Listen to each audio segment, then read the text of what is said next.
Good evening. Good evening. Welcome to a special edition of Renal Talk with Tamika and Steve. I am half your host, Steve Belcher. Thank you for joining us. Tonight, we have an exciting guest, but as always, I like to ask for prayers, thoughts and prayers for my partner, Tamika Moore, and also as for myself. Let me just say this. A lot of you who may be watching may not know, back in July 13th, I had uh, um, a workplace injury where I hurt my back, no fault of mine, and I was out for about 3 months, and so I'm back, but I'm on restrictions. So I mean, it's kind of hard, getting going from 60 hours a week to 15 hours a week, and trying to depend on the company and insurance suggested that the company use for the rest of your payments. So I definitely trust in God. I believe in Christ and He's going to work things out. But at the same time, you get frustrated. And so, I was just frustrated today. I tried to implement some other plans to earn income through Lyft and took my car to the inspection station, waited 6 hours, and they found a small gash in my rear back tire that denied the inspection. So it's like, oh my God, give me a break. So anyway, enough of that. Thank you again. Just keep me in your thoughts and prayers, as well as my partner, Tamika Moore.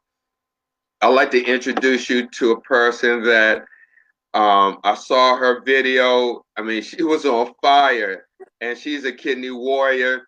She's out of Atlanta, Georgia. She just diagnosed 10 months, and she's already on the transplant list. She's already advocating. I've never seen nothing like that before. Someone who just got diagnosed with kidney disease and then, turn that negative into a positive and go out and advocate and then get on the transplant list. You don't see many people like this. So without further ado, I like to bring on Cyrelle George from Atlanta, Georgia. Hey, Cyrelle, how you doing? Hey Steve, how are you? Thank you. Pretty good. What's going on down in Atlanta? Nothing but coldness, but it's fine. I'm from New York, so it feels good to me. Yeah, I mean, we getting that same weather down here as well in Baltimore. Well, Okay, up close to here. Let me home. just say that up here. Right, right. But it's good. It's still good. That's great. So, Sorrel, let me just say this. This show basically is an extension of Thursday's show where we talk with Melissa P from Indiana, and she's a single mom. Well, she's a single mom and has a son and dealing with kidney disease. And like I said, I saw your video, and then I went to your page and noticed that you had a son as well. And as I was saying, this disease affects a lot of people. I mean, I know it affects men who have children, um, families, but I shared a story about a young lady I met that passed away that had 5 kids, and she was like 23 years old and had HIV, and she died right before Christmas. I mean, like maybe 3 days or something before Christmas, and that really broke my heart. So, God touched my heart to do this. But when I saw you, I mean, I haven't seen no advocate, patient advocate. I wouldn't, if I seen you, I wouldn't even think that you were a patient. But I encourage people to go watch Cyrelle's video.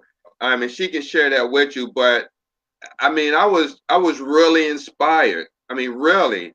And so, can you just share with us how your journey with kidney disease started? Absolutely. I'm still relatively new to this journey, but it's been such a journey. I was diagnosed last April. During a routine physical, I went like I do every year around my birthday between March and April to get a physical. And 2 days after my physical, my doctor called me and told me, I need you to meet me at the emergency room because you're in kidney failure. And it was so unexpected and just completely out of the blue. That's nothing what I thought would be a reality for me. But here we are. a year and a half later, right? I'm a kidney disease warrior, and I don't take that lightly, and I don't see it as the end of my story, but just a new chapter, and I'm going to rock it to the fullest. Right, right. So let me ask you, when he called you, the doctor, and told you that, what was going through your mind at that time? When I got the call, I was in such disbelief. I was like, clearly, I repeated my name. I'm like, you called Cyrelle George to say kidney failure. Like, it had to be a mistake. I didn't accept it right away. I was in utter disbelief. I was out with my cousin celebrating her birthday, and I'm like, clearly, this is a joke. This is not what all this. I just could not believe that it was me at all. Mm-hmm. Mm-hmm. Wow. Wow. So did you rush right to the emergency room? I know this is gonna sound real shady, but no, I did not. I was drinking a mimosa and eating some cheese and dip, and I was like, well, I'm gonna finish this meal before I go to the hospital, because I knew if I'm in kidney failure and he called me, I was gonna be there for a couple of days. So I did Mm-hmm. stay and enjoy my cousin's birthday lunch, and then I took myself to the emergency room. Wow. So was that on your mind? Were you thinking about that, during the time before you went to see him? Oh no, I did not. I just went for the physical, and I thought maybe I needed some vitamins because I was feeling tired. I lost some weight, and I was just feeling really lethargic. And I was like, "Ooh, maybe I need some vitamins. I need some iron." Never in my mind did I think there was anything wrong with my kidneys at Really? all. Yeah. Wow. So did you find out what was the cause of your kidney disease? No, actually, they're now speculating because the kidney disease was so advanced. They didn't want to do a biopsy. They didn't want to do anything, but they figured I probably had two small kidneys, and just over the years, the damage was, escalating. But it was because I was still functioning. They never really thought it was a trigger or anything to cause alarm. Right, right. So you had mentioned that you were born with two small kidneys. How did you find that out? Believe it or not, having a conversation with my mother. You know, Okay. I was a preemie. I was a twin, and I guess it was just some things that they may have mentioned to her, but she didn't think it would ever escalate because, again, every physical, everything was normal, no indication that anything was wrong up until 2008 when I found out I was pregnant with my son. They noted in my charts, but I wasn't notified that there was some challenges they noticed with my kidneys, but I was still, I guess, in a normal range. Oh, okay. Okay. Yeah. And so when did you first was diagnosed? April 15th, 2017. So up until that point, you didn't have any symptoms or any problems with Nothing. not being Nothing. tired. No, and well, again, that's when made me really press about my physical, because I was like, I'm really exhausted. Prior to kidney disease, I was very active. I taught dance and things like that, so very active. My energy level was always high, but I know it's like between Christmas and the time of my physical, I was like, I'm really tired. Like, I couldn't shake being tired, and trying to self-diagnose. I was like, well, maybe I'm anemic. I need some iron, but nothing ever pointed to me in my mind that something was wrong with my kidneys at all. Mm. Wow. Wow. So what got you started into advocacy? When you're sitting in that chair, you have hours to think. And I began to look around, and I just saw so many things that grieved my heart, not only for myself, because I never felt sorry for myself, but I saw some of my other chairmates, and I just saw things as like, this can't be life. Nobody is hearing the voice of these patients. It just seemed like everybody else had so much control over what impacted us but us. And I'm like, it has to be more. And the fact that I'm able to still drive myself. And again, you even said it, looking at me, it's not obvious that I need a kidney. So I'm like, just because I don't look like it, I am dealing with this. But for those who look like it and need the help, I want to be the voice for them. So I began speaking up and asking questions, because a lot of times I've talked to some of my other chairmates, and they've been in dialysis for years, and little simple things like they didn't know that they could adjust the temperature in their machine. They didn't know that they could say, hey, don't take so much off because I'm cramping. I'm like, that's unacceptable. You're the patient. You should never be at the mercy of your techs and your nurses and not have a voice of your own. So I said, I'll be the voice. Whatever it takes, I'm going to do it. Wow, incredible, incredible. So, you know, most people would say, I'm sorry, most people who get diagnosed in the first year, they don't get on the transplant list. They don't even know about it. How did you find out about getting on the transplant list, and what inspired you to move forward? Well, one, I like to say my son is a lot of the source of my motivation. My son is 9, and he's still young, and I want to be here for every moment of his life. And I knew that I didn't want to live a life of dialysis only if there were other options available for me. So I've reached out to people that I knew at this point that have had a transplant or was on dialysis and said, what are my options? I didn't want to ask just the doctors because, their motivation to get me well are totally different. So I asked questions and people's like, well, this is available. And I have a really great nephrologist. She was hands on. She was like, you're too young. If we can get you off this chair, we're going to do it. And she really pushed me because I had a couple of setbacks with the MRI. Like they found like a cyst on my right kidney. And it just seemed like it was one hurdle after the next. But she was like, no matter what, don't give up. Keep pushing, keep asking questions. And when I got those walls and people like, well, we'll just wait, I would keep calling. I'm like, this is my life. I'm not going to leave it in your hands because you'll have me waiting for years when I don't have to. So I just asked the right questions and was just determined to live as well and as healthy as possible, even with kidney disease. Wow. Wow. That's amazing. That's amazing. Let me ask you this. Before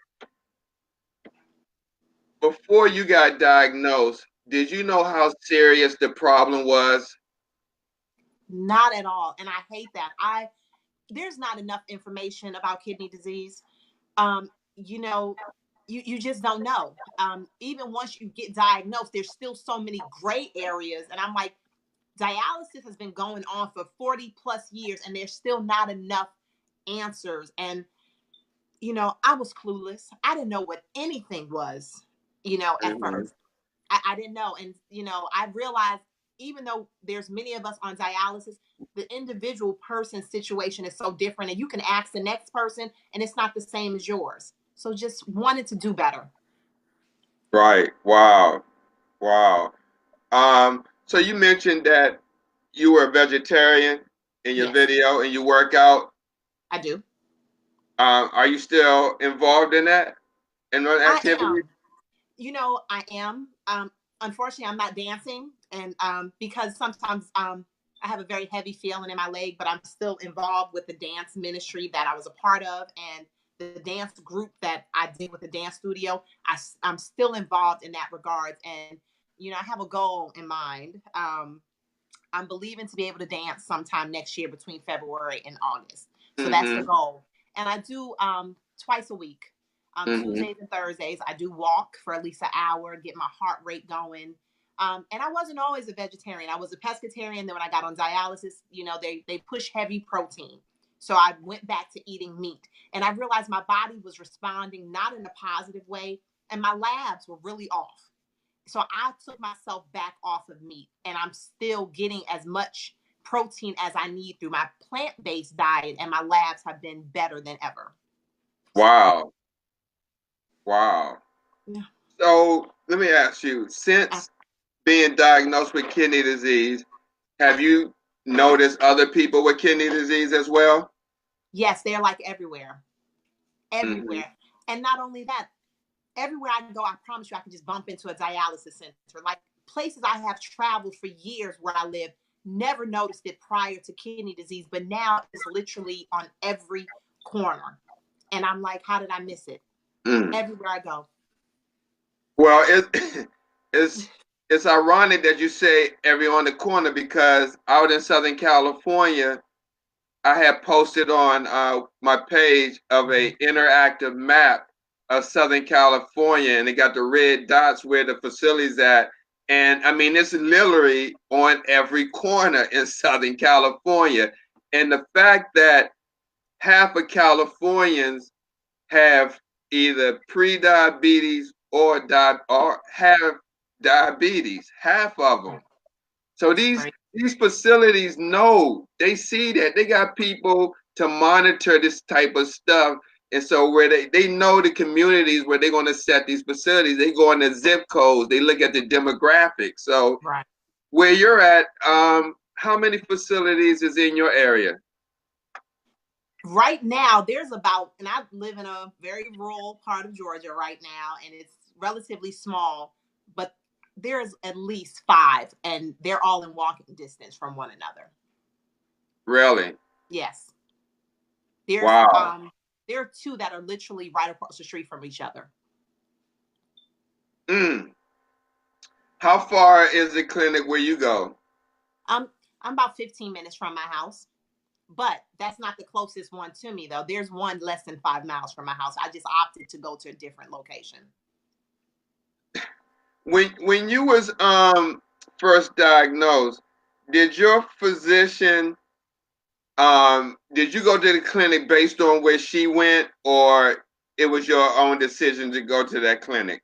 It was my own decision. Actually, the company that I'm with, she did not want me to go with them at all.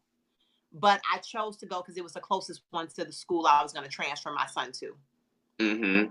Yeah. So do you still see your same nephrologist, or you see a different one? No, I still see her, even though once you start dialysis, you see the nephrologist affiliated with the clinic, but I still see her as well because I Mm-hmm. feel like she cares for me, the person, and not me, just the patient. Mm-hmm. So, yeah. When did your research start on learning about kidney disease? Before you started dialysis or after? Right after my diagnosis, I started even before dialysis because at first I was trying to find holistic options to avoid dialysis. But unfortunately, where I live, everybody was scared to touch me because my function was at 6%. So, Wow. yeah. Um, did I had a question? It's like a theme moment, but um, when you started, were you depressed? Did you deal with any depression? Because we did a show on depression, and as you know, a lot of kidney warriors deal with depression. Um, were you one of those warriors that dealt with depression when you got diagnosed, or any time since the 10 months you've been on?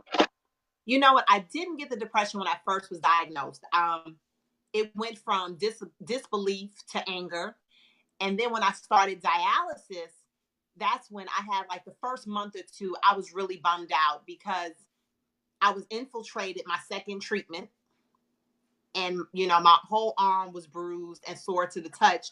And in my mind, just looking at my arm, I figured they would stop treatment, but they still used that arm sore and bruised, and it was just unbelievable to me. I just couldn't believe that that was my reality. Like, okay, I could be hurt, but they still gonna get this treatment, and it was just Wow. unreal. Yeah. Um, Let me ask you. So, can you explain to the people watching Mhm. what is a infiltration? Absolutely. So, and forgive me for assuming, right, that everybody knows what dialysis is. So, when you're having hemodialysis, that's where they take two needles and they put it in your arm, and it's kind of hard, but I have a fistula, and it's my vein is puffed up. A vein and an artery are connected to make dialysis a reality for me. And the infiltration is when the nurse or the tech sticks those needles in your arm incorrectly, and it causes the blood vessels to bust in your arm, and it causes bruising and swelling and inflammation actually inside your arm. And my arm was so bruised that I was purple. My whole arm from my wrist to my elbow was purple, and it was swollen to the touch. But because my blood flow internally was still excellent, they still did dialysis. They just put a numbing cream on my arm and they did what they had to do. Wait a minute. Did I hear you right? So they infiltrated your arm. Mm-hmm. Did they re-stick you? Yes. Okay. So They they took put the the needle number, out and yeah. and so they re-stuck you, and that's what we normally do if we encounter that. But do you feel like the technician or the nurse that was cannulating you, putting the needle in, was it operator error, or was your access like undeveloped, or was a problem with the access? I'm going to say 100% it was operational error. She was going through very sweet and kind as a person, but she moved too quickly. She, rushing. And her swiftness was my pain at that time. Right. Do, do you see that a lot? Health Absolutely. Russian. Absolutely. Unfortunately, sometimes these clinics are understaffed, overpopulated, but understaffed with care Wow. technicians and nurses. And you Wow. see them rushing, never really able to complete one complete set with one patient before they're pulled off or rushed. So absolutely. Every time I go to treatment, I see it right now. That's Not very good.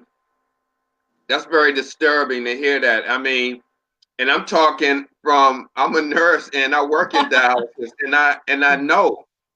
Yeah. And Cyrelle, this is what we was trying to point out with Proposition 8 in California. This is what the warriors out there go through.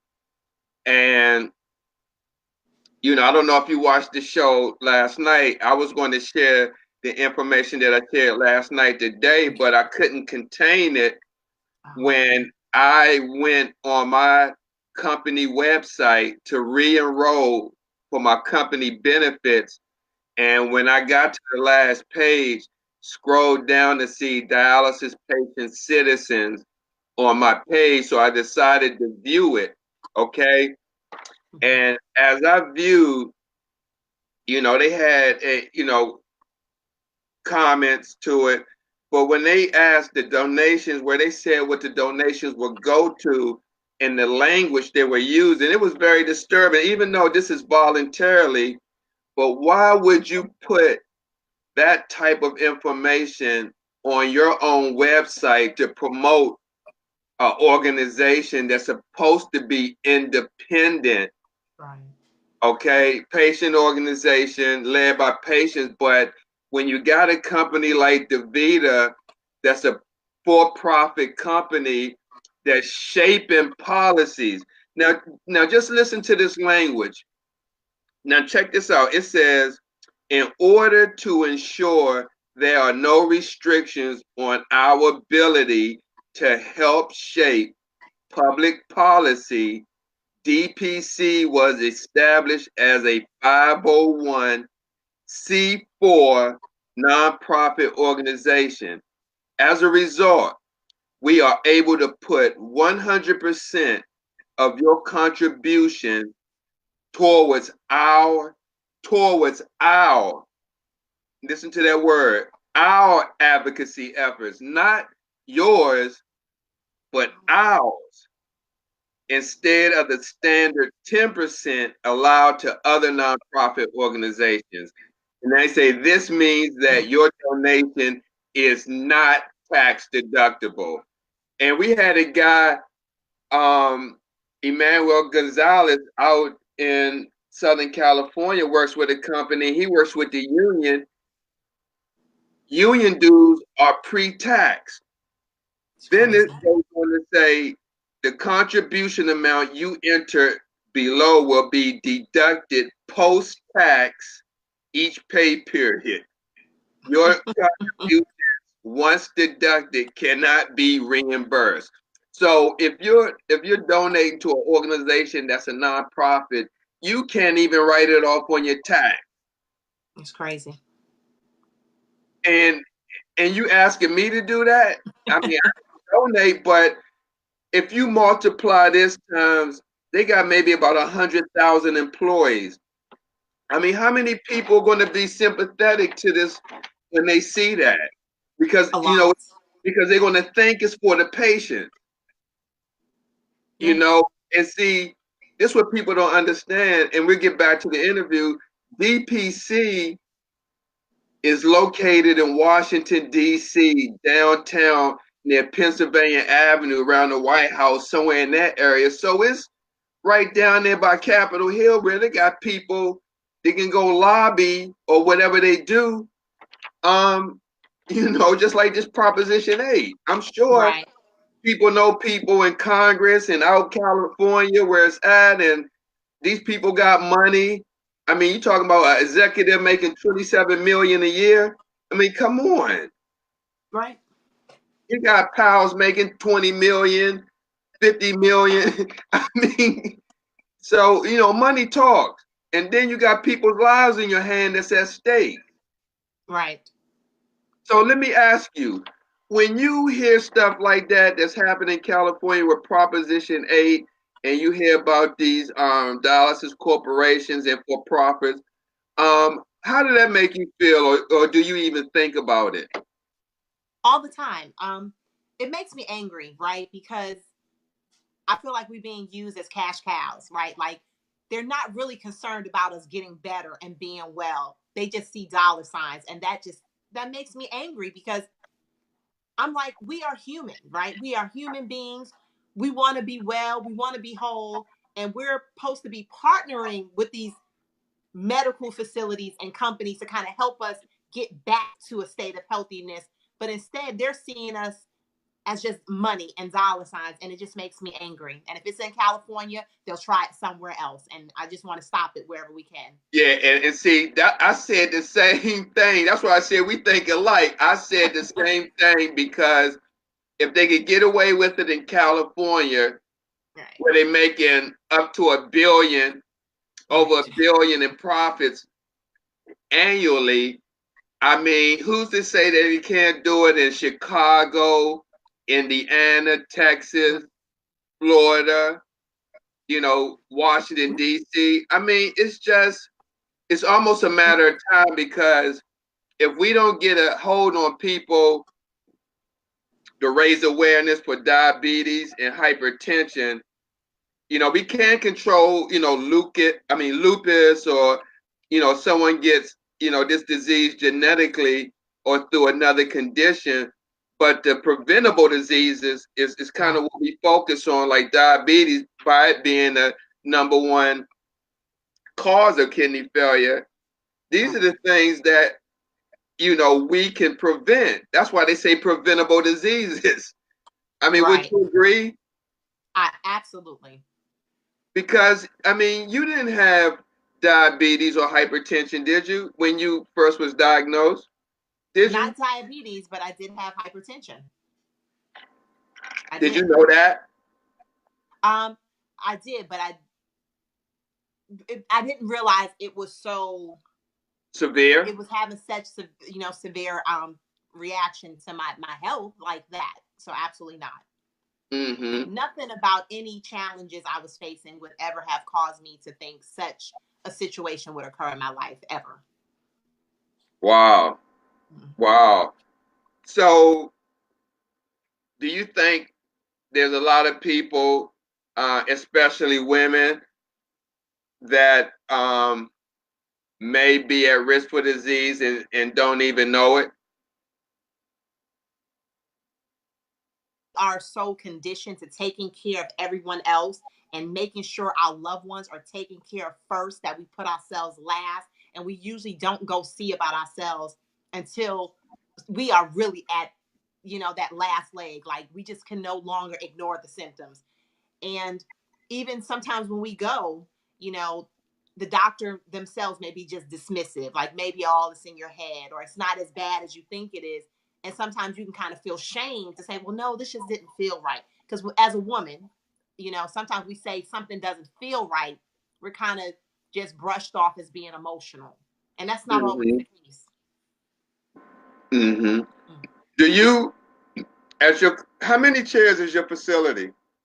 17.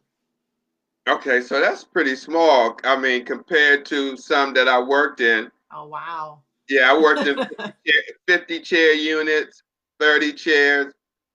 Yeah. Mm. Um, so, so do you see some of the patients at your units being quiet about their care, not speaking up, or have you witnessed it, because I know you said the technician that you work with, she's good as she's nice as a person, but she's kind of too quick for you. Boo, Yep. boo, boo. I mean, is there a lot of patients that experience, maybe that type of treatment, but don't speak up for themselves? Absolutely. I will say out of the 17 chairs, it's maybe two of us who'll speak up. So what has happened, we're now becoming the voice for the other people. They may complain to us. While we're waiting to get on or taking off, they'll say, well, did you know at my last treatment, such and such, uh, yeah, you need to speak. So you'd be surprised how many patients will remain quiet out of fear of hurting somebody's feelings or feeling like they'll retaliate against them going forward. Hmm. So when you speak up or the voice of the other patients, do you actually confront the staff? Absolutely. Uh-huh. Absolutely. And I'll do tell a they use tech like, hey, such and such, did you know that somebody is feeling that you're a little too rough? Or can you slow down some? I noticed you didn't check, in dialysis, whatever if you have a fissure, they're supposed to check to make sure that they feel the buzz, they hear, and sometimes they don't. And I'm like, well, I kind of noticed you didn't do that at the last time. And not trying to tell you how to do your job, but trying to tell you how to take care of me. Or, you Mhm, kind of miss some steps here. So, yeah, I go to them first. And if they repeat it again, then I go above them. mhm. And how do they take you when you do come to them? Do they? I mean, are they listening to you, or are they pretty much kind of? Do they brush you off, or are they looking nonchalant, like you just talking to a book or something? You know what? I can actually say I'm very fortunate. I only had one who was just nonchalant and looking like I was speaking French. Everybody else had been very receptive and they've been apologetic. But the one charge nurse who we had an incident with when I spoke to her, she was completely dismissive. She was like, "Oh, don't worry, we'll just double up next week." I actually had to file a formal complaint against her because it's like Really? she didn't care at all, Hmm. none But whatsoever. but you know what? Because you know why? Because they need her. They need her. They need nurses. They so understaffed that they're not going to get rid of someone and not have the coverage for it. Right, I mean, I'm a nurse and I work in dialysis. I want to tell you just how it is. If there'll be no other way. I mean, you have a valid point or complaint because if a lot of warriors don't know, and I'm not sure if you know, Cyrelle, I mean, I'm sure you do, but each unit in the lobby, in the patient lobby, there's supposed to be a grievance process hanging on the wall. Okay, meaning if you have any problems inside the unit, okay, anything that you're not happy with, you got a complaint, there's a process. And basically, they want you to start in house, like go to right, the charge nurse first. And if you don't get it solved there, go to the administrator. And then if you don't get it solved there, go to his boss. But normally, I tell patients when I was admitting new patients, and when we went over the consent forms, it's in the consent packet as right, well, the grievance process. And I normally tell them, I explain it to them, the process that they want you to do. right. But I'm saying, look, if it's something that you think is not going to get resolved, call the state and make a complaint. But getting back to that lobby, each unit is supposed to have the grievance process and your rights and responsibility as a Mhm. patient. That's supposed to be on the wall in the lobby. Right. So if people don't know that, if you got an issue with the clinic that you go to and you didn't know that, it should be on the wall. If not, then call the state that Right. comes and inspect your unit and make a complaint, because that information is important, that people should have access and know if they have a valid complaint because of staff shortages or whatever the case may be, unsanitary conditions. Right. Yeah.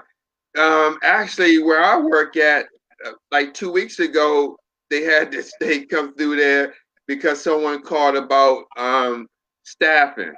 Okay. I mean, these companies try to get away with that. I'm not going to go into a tangent, but when I think about it, it Cyrelle, it didn't used to be this way. I started in '85.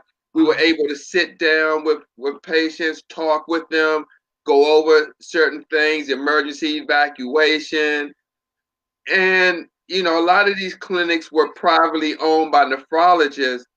And then all of a sudden, these large corporations started buying them out. And, a lot of them doctors, nephrologists got rich, and sold the practice and became part of, like, the medical director is still making money, but it's you know it's just when I think about it, it just makes me angry about the profit that's being made and the money that's being shelled out, or that was shelled out, to go against um Proposition 8.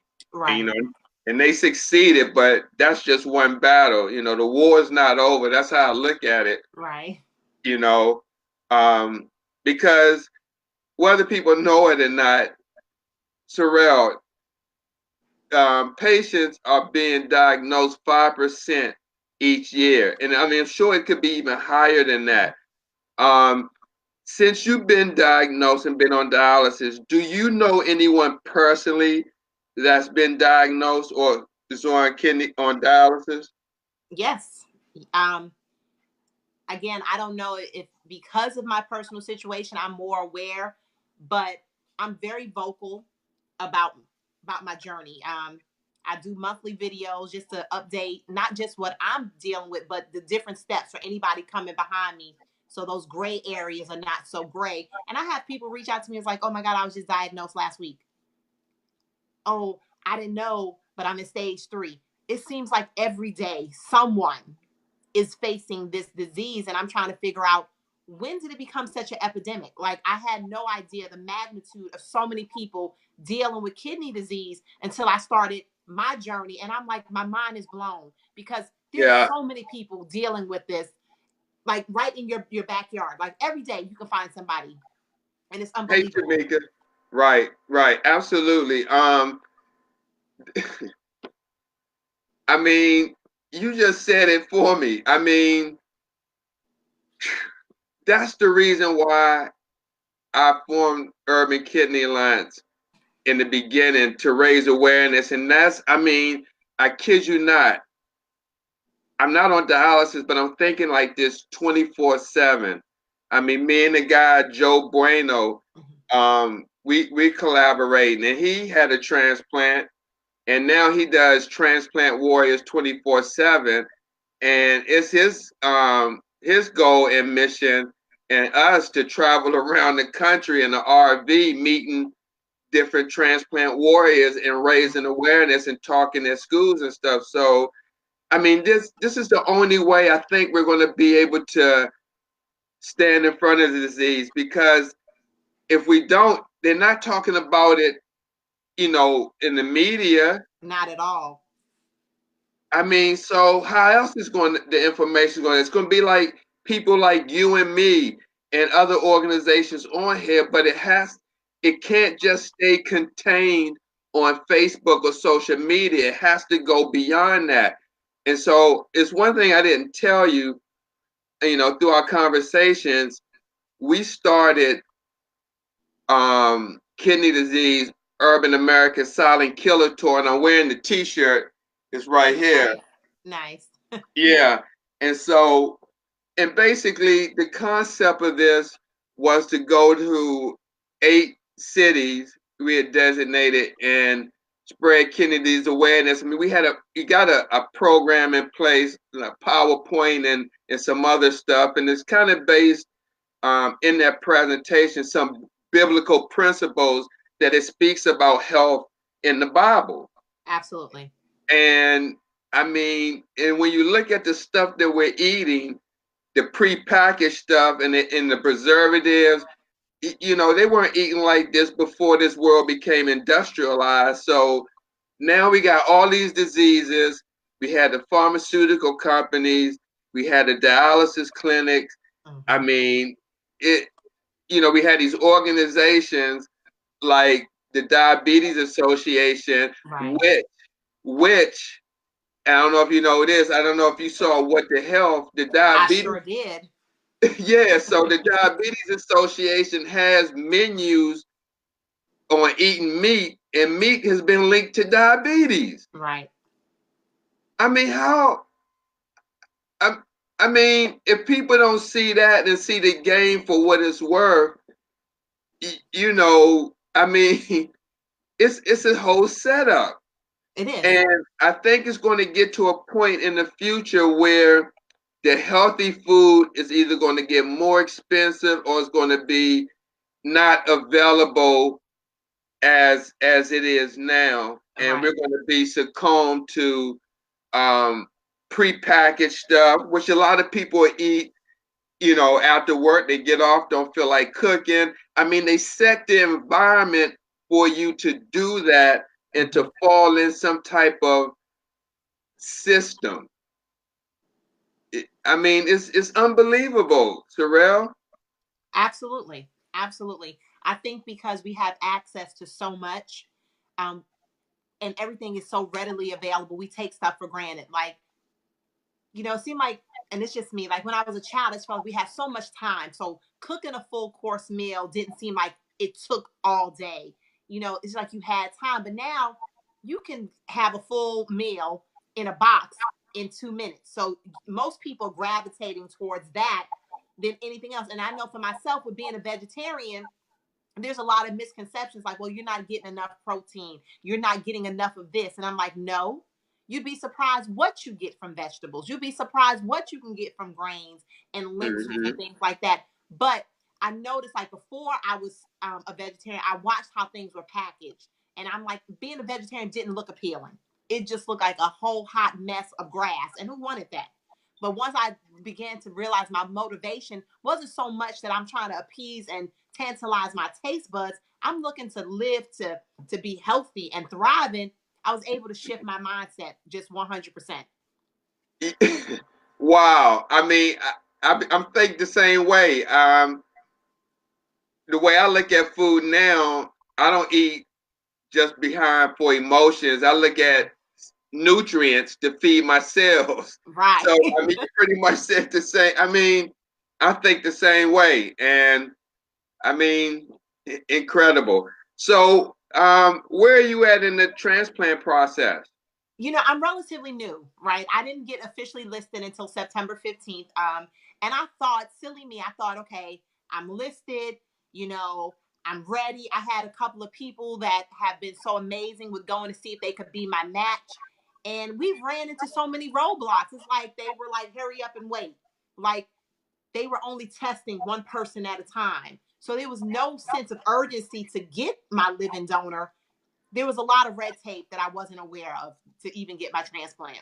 Right, and hopefully, can you come back? We're going to do a show in December on transplant as well. Okay. Um, you know, because I'm hearing that a lot of different stories of people getting denied or getting stonewalled or getting the runaround, trying to get on the list.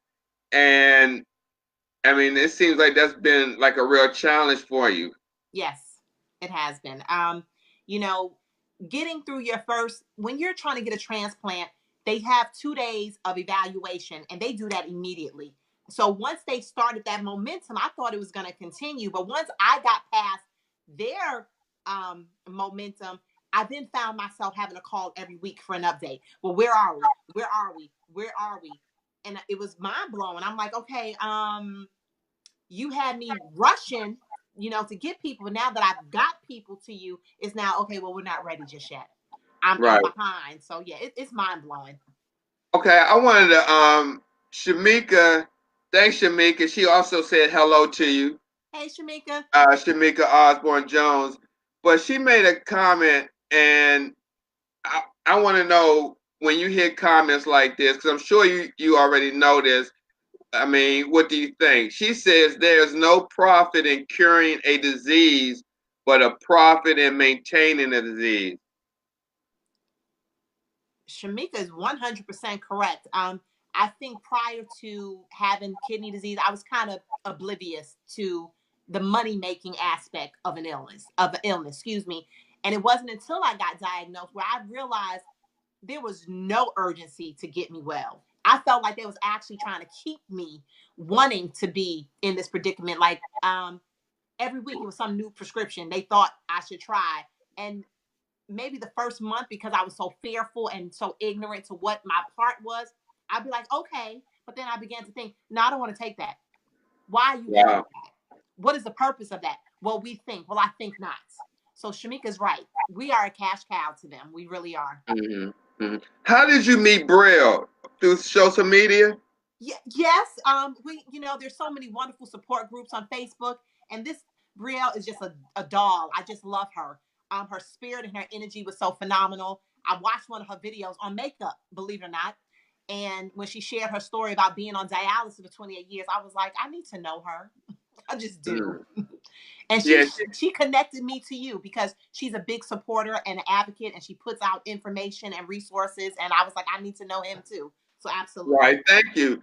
Yeah. Yeah. I mean, it's a purpose for all this. I mean, and always, refer back to me just getting into dialysis 33 years ago and just back into my time because I didn't know anything about dialysis. I wasn't even wanting to be a nurse. I never even thought about nursing. It just fell on me, really.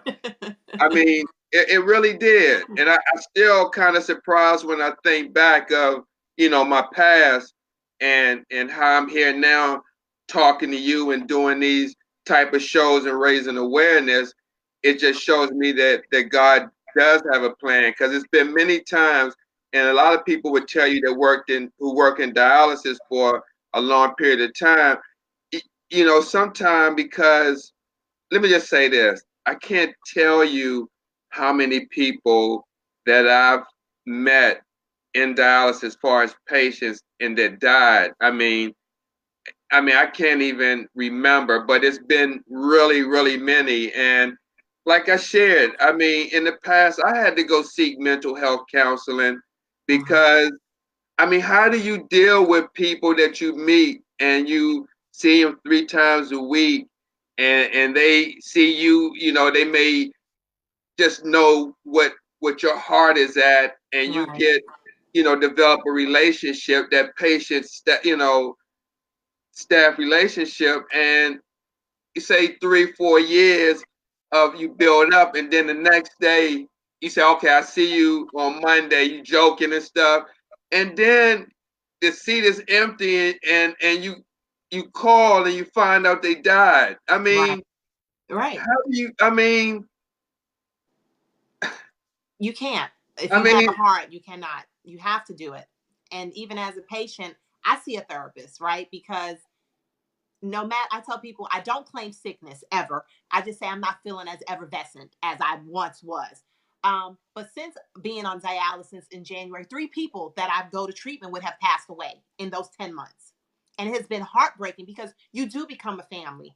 Because 3 times a week for at least 3 hours out of your day, you're spending that time with those people. So anything that happens to one another, you feel it.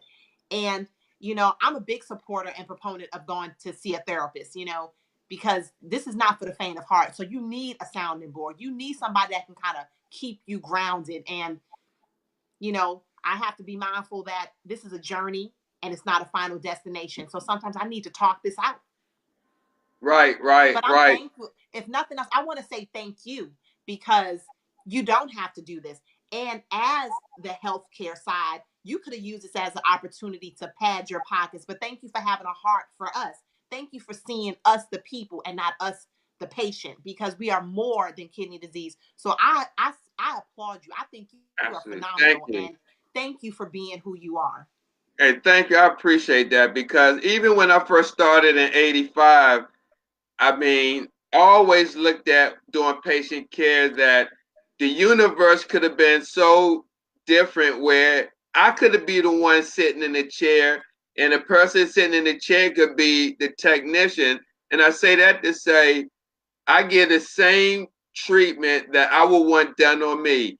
If you cleaning my arm with all this and giving me extra stuff, I'm going to do this. It's the same. So that's how I think. And you know, Yeah. before you started dialysis, a lot of the clinics, like I said, they used to have pillows so you could prop your arm on.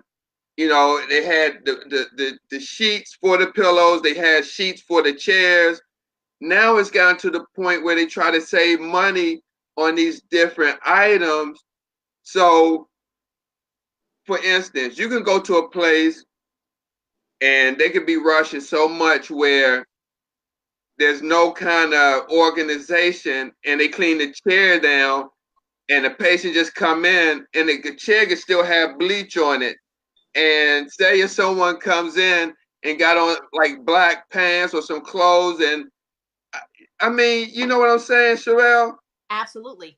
Every time I go, and I want to say we have some great techs, but they are so short-handed that it's ridiculous. Just this past treatment Friday, my whole chair was wet. They used so much bleach in the hand. I mean, the blood pressure cuff, they couldn't use it because it was soaked. They didn't have my needles ready. I mean, my chair wasn't even set up. I've gotten to the point where I go get my own stuff because I'm not waiting for you. I dry down my own chair. I go find my name in the little thing and I sit my thing on the chair and I'm going to do what I have to do. Not because I'm trying to be a smug butt, but clearly you need help. So let me help me because you just behind. And they be Right. rushing and it's every time I go. But when I started in January with so many nurses and techs, they were falling over each other. Now you may have 3 nurses or techs on the floor and that's it. Have you ever been approached to do home dialysis, home hemo? They did ask, but I was told because right now it's just myself and my son, they wouldn't feel comfortable with me without having another adult in the house. Wait a minute. Wait a minute. Because reason I say that, um, if anybody can comment, because I hear people who's home alone. I mean, I know they want you to have someone else in there, but I seen this guy named Iron Shad. Okay, she'd be right back on. She must have hit something and disconnect. But if anybody's on here and just heard that they don't want her to do home dialysis because her son. I mean, have you ever heard that before? I mean, I don't know, but I just think that's kind of really unbelievable. Yeah, man. Um,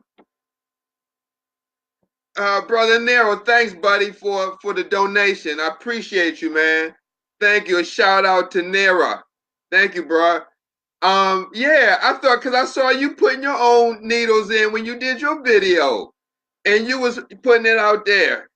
So I don't know, man. What I mean, see, I think they're just trying to keep people on, dialysis because you get more money seeing patients, coming through the facility. So, brother, I mean, I don't know what they're trying to do. I'm waiting for Cyrelle to come back on.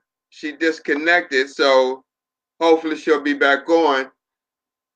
But yeah, um, you know, this whole kidney disease process, we have to get the information out there.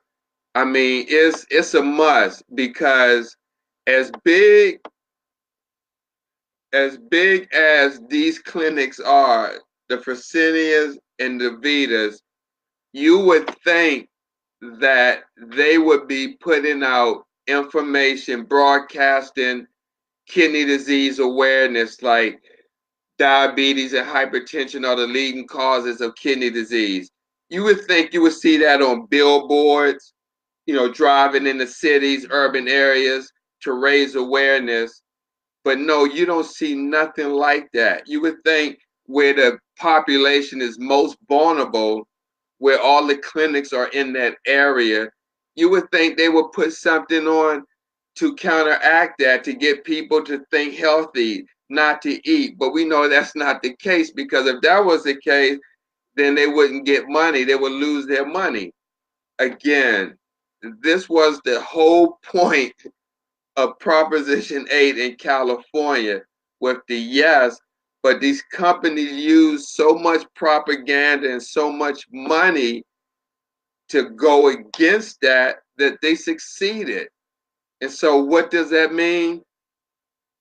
What that means, it doesn't mean nothing right now, but what it means, and what I said in the comment, it gives the green light for these facilities to pretty much do the same practice that they're doing in Southern California, where there's literally a dialysis clinic on every corner. I mean, you can look at the interactive map we have posted on our pages, Urban Kidney Alliance, but it's getting to that point where they're going to duplicate that process, and it's going to be all over. And what I mean by duplicate the process, which, okay, we got her back. Hey, what's going on? It wouldn't let me be great. Oh my gosh. Hey, TR, that's the enemy. We no, listen, you are so powerful and amazing and inspiration Thank that you. some spirit, I feel, has to try to interfere in getting this information out there, because Cyrelle, listen, not just Atlanta where you're at, but this has happened over in Cameroon, Africa, Pakistan, India. I mean, it's all over the United States, and people need to hear your story and hear, the information that's coming out of here, if it's going to help them, deal with this disease. Absolutely. And I was just thinking, when you was talking, I really think you should start a support group. Oh, I would Have love you ever that. been approached with that? And I think the only thing, what the challenges we've been having and trying to do a support group here in Baltimore is the people coming out to get the information. Have you seen that? Because I know you gave a speech in your video. And before I forget, you mentioned that you do monthly videos. How can people find that? Absolutely. Well, of course, they are welcome to connect with me actually on Facebook. It's Cyrelle, Cyrelle. Last name is George, George. I posted on Facebook, and I also posted on my YouTube channel, and on my channel, it is CT George, George. So every month I do an update, and in my update, I find a way to talk about the different things that kidney disease patients may face, but they may never share. For the month of December, I'm sorry, we're in November. For this month, I have a video coming up where I'm just talking about the emotional and mental aspect of this journey, and Hey, the importance of having and maintaining healthy relationships while you're on this journey. So, I'll probably drop that on Thanksgiving Day. Why not give thanks, right, for the gift of life? So, but in every video, I talk about the importance of being a living donor, because sometimes we don't want to wait, you know. So, feeling comfortable with asking. So I ask for everybody, even if you can't donate to me. I ask people to just consider giving a gift of life, and that you don't need two kidneys to be healthy. You can donate one and still live a very vibrant and healthy life. so Nira, he asked, where in Georgia are you? I'm in the big city of Covington.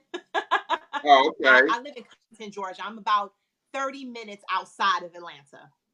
Okay. Okay. Wow. Wow. So, have you seen an increase in units in the city of Atlanta? Steve, I promise you, this was just a running joke that I was telling my sister. I said dialysis clinics is like popping up like McDonald's. Like everywhere you look, you got a McDonald's, a Burger King, a beauty supply store, and a dialysis center. It's ridiculous. Mm-hmm. Everywhere. They're everywhere. And now I'm starting to hear a lot of people say that. And I used to say it 3, 4 years ago. And now you start to hear people say it. And I mean, that's why information is so vital in education to get out there because they seeing it and they hearing it, but what you're doing about it. And if they don't know what to do about it, they may be their next customer. I mean, Right. I seen I seen family members, generations of families on dialysis. Um, Yep. I worked in North Carolina where the mother, the grandmother, and the granddaughter went to the same unit. I mean, I've been to units where the husband and wife was there. Um, it's, I mean, this is so out of control.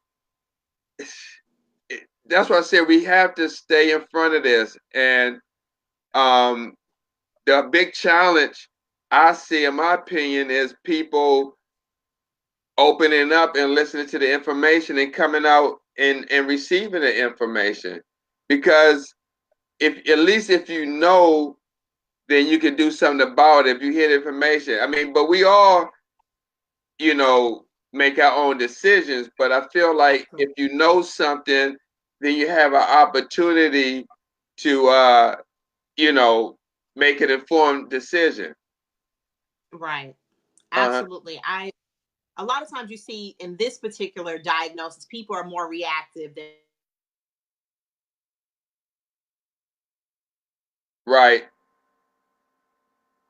You got blank. I mean, we lost it again. So we're gonna wait a couple more minutes. See if she come back on. Here she come. Yeah. See.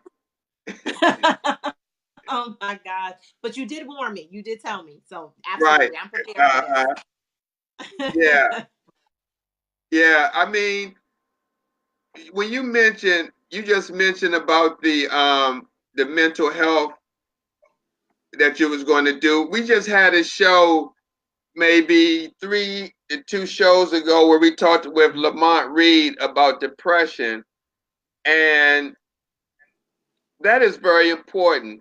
Do you feel, and me and Tamika was talking about this, that do you think, in your opinion, that there should be like how each unit has a social worker and a dietitian? Do you think there should also be a psychologist or a therapist there for patients to talk to? Absolutely. I think a lot of times we're defeated in this journey because our minds aren't right. So absolutely. Having somebody that you talk to that you feel safe with. I've shared in some of my talks with other people that are on this journey, they feel like friends and family really don't understand how severe this journey is, and like nobody's getting it because sometimes you may not look like you're not well, and people take that for granted, and they don't always feel like they have a voice. And I 100%, I think a mental health professional may be even more important than a dietitian sometimes. Absolutely. Wow. Wow. So, where do you go from here as far as your advocacy? Steve, well, one, I would love to partner with you to get something here in Georgia, but my thing is, Absolutely. I Absolutely. so let's do that. I seek out opportunities. I'm one of those people. I visit other clinics, right? You know, because I sit in that chair. For the month of November, even though I feel like I can't reach the world, but I can touch my world. Doing Thanksgiving little gift bags, you know, something with literature in it, you know, about resources that they may not know that's available to them. So definitely between Thanksgiving and Christmas, I'm just dropping by the clinics in my area, just giving out care packages. And in those care back packages, It's like crackers, cookies, water, but most importantly, it's information where they can go to get help beyond just their clinic. Now check this out. June, thanks for coming. And June says, no, there's social worker, and they'll refer you to a psychiatrist.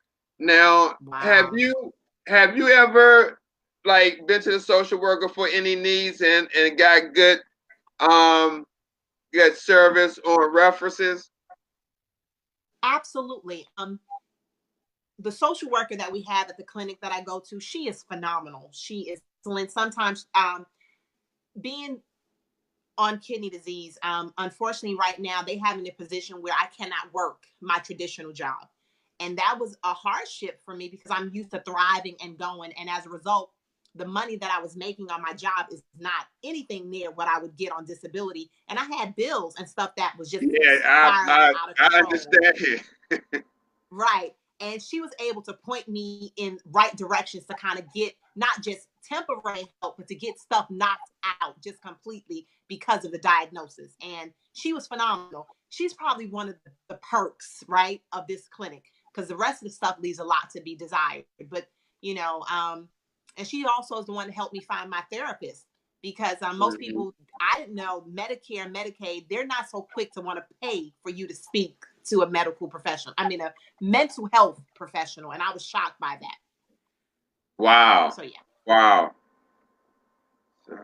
Yeah, that's it's just absolutely crazy. So we definitely winding down on our time, but Okay. can you let me just ask, if Yes. someone's watching right now and they just got diagnosed with kidney disease or they're in one of the stages and they're watching this, I mean, what word of encouragement or what could you tell them that could give them hope that they're not doomed to a 3 day a week schedule and a daily routine? What words of encouragement could you leave with them? Absolutely. Well, the main thing is no matter what your stage is with kidney disease, it's not a death sentence. Don't allow fear and panic to cause you to just feel like this is the end of your story. It's a temporary shift. It may be a new normal, but there's still life while you're dealing with this journey. Don't claim it. You're bigger than kidney disease. But if you're in stages like 1, 2, and 3, there are so many dietary changes a person can make in their lives um, that can shift, if not change, the progression of that disease. They don't have to look for dialysis or a transplant to be the end of their story. They can make necessary changes in their bodies that can help them halt and slow down the progression of kidney disease. For those in stage 4 and 5, they too can make dietary changes that can see a reverse in some of their levels and some of their kidneys. Diet is so key on this journey. I'm not telling anybody to be a vegetarian, but what I'm saying is try a meatless Monday. Do something that makes your body feel great on a cellular level, but never accept this journey as the final destination because it is not. Thrive and still live a wonderful and long life with kidney disease. I believe that, and I like to believe I'm a living witness. And watch this journey unfold because I'm taking y'all with me. So let's do it. Wow, wow, absolutely.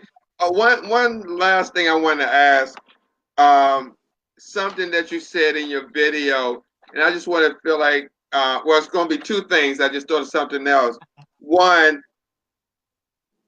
what type of support system do you have? Okay.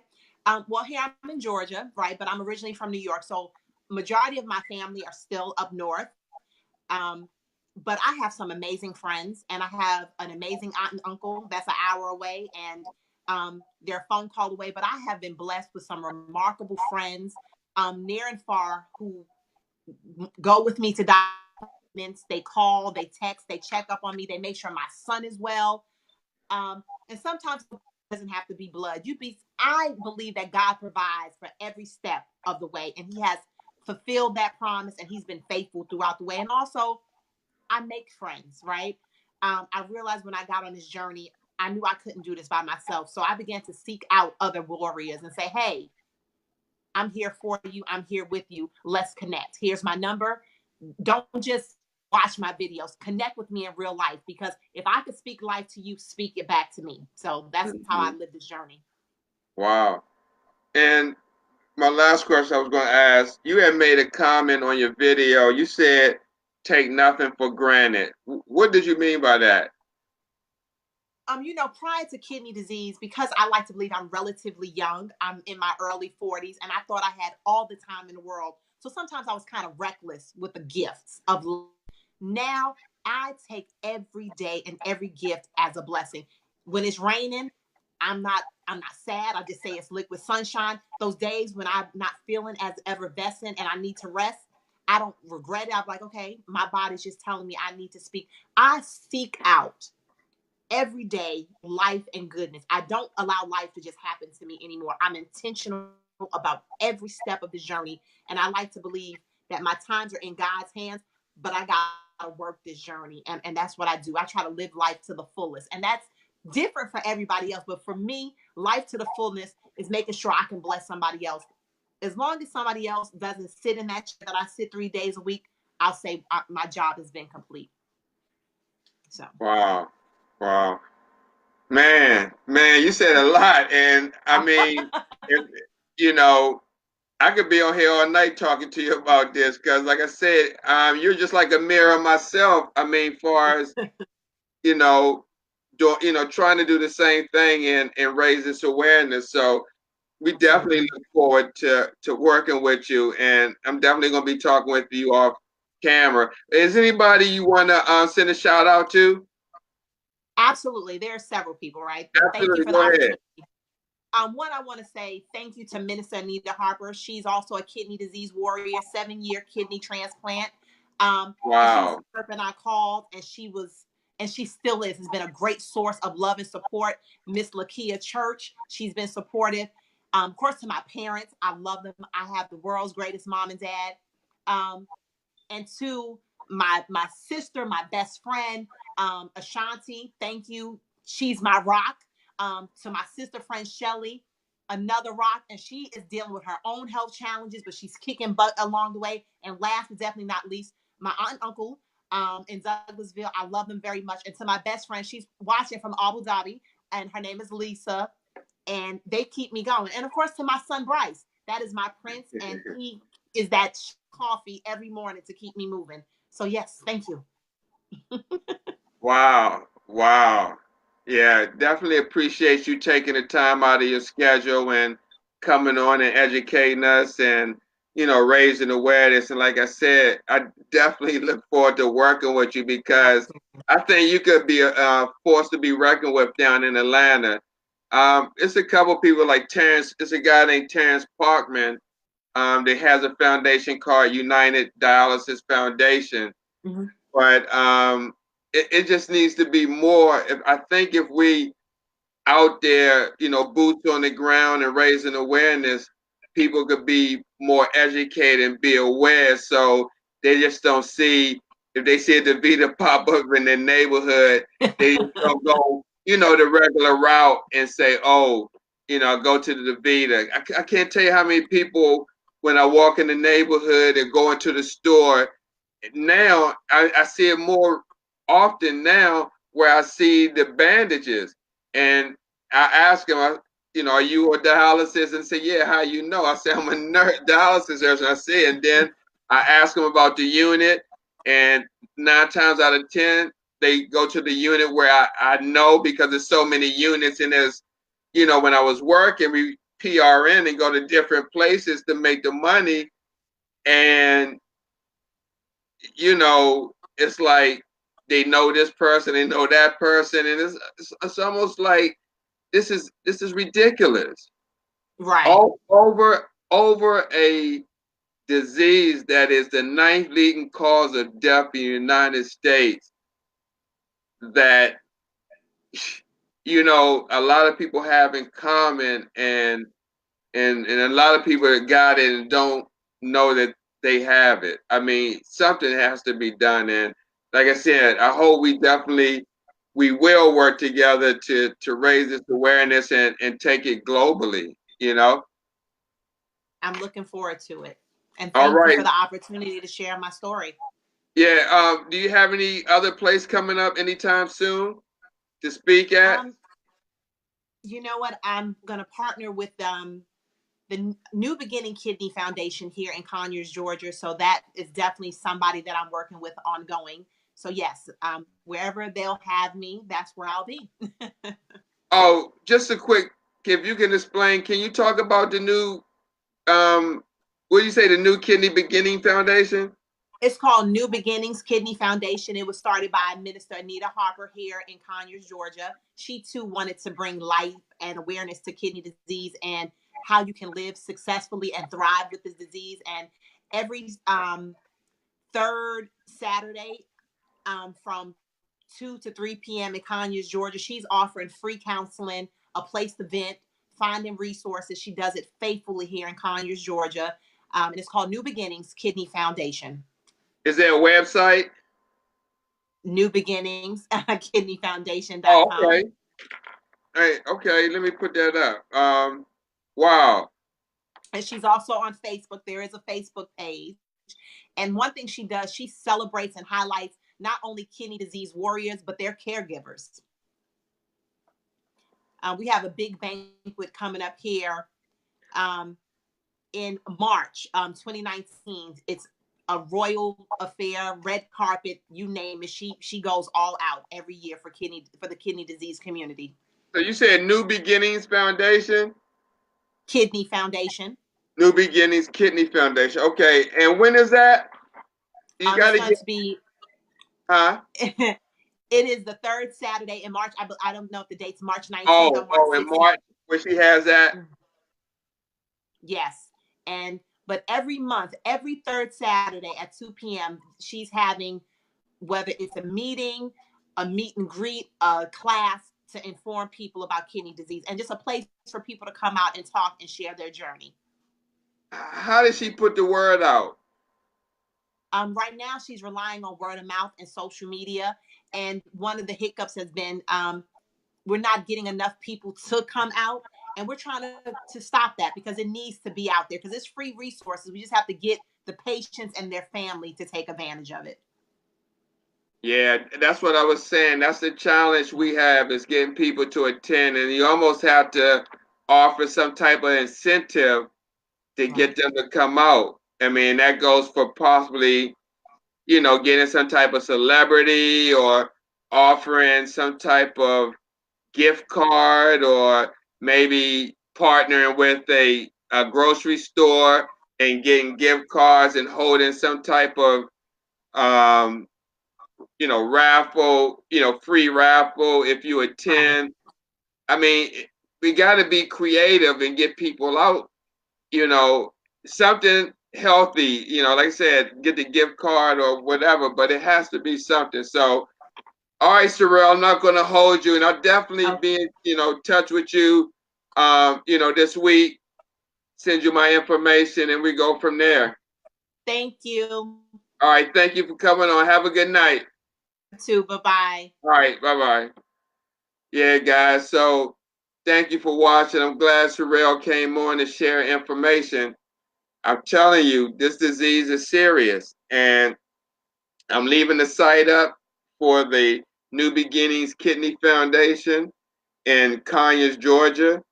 Tomorrow, we're going to have Rosemary Atanga from the Atanga Kidney Foundation.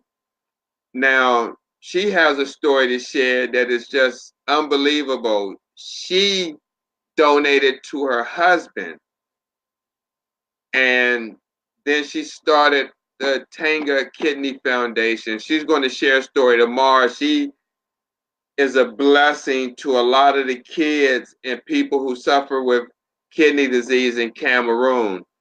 I mean, it's really bad over there. So please keep them in your thoughts and prayers. No matter if you're rich, poor, black, white, yellow, green, kidney disease is kidney disease, and we have to support each other in this journey.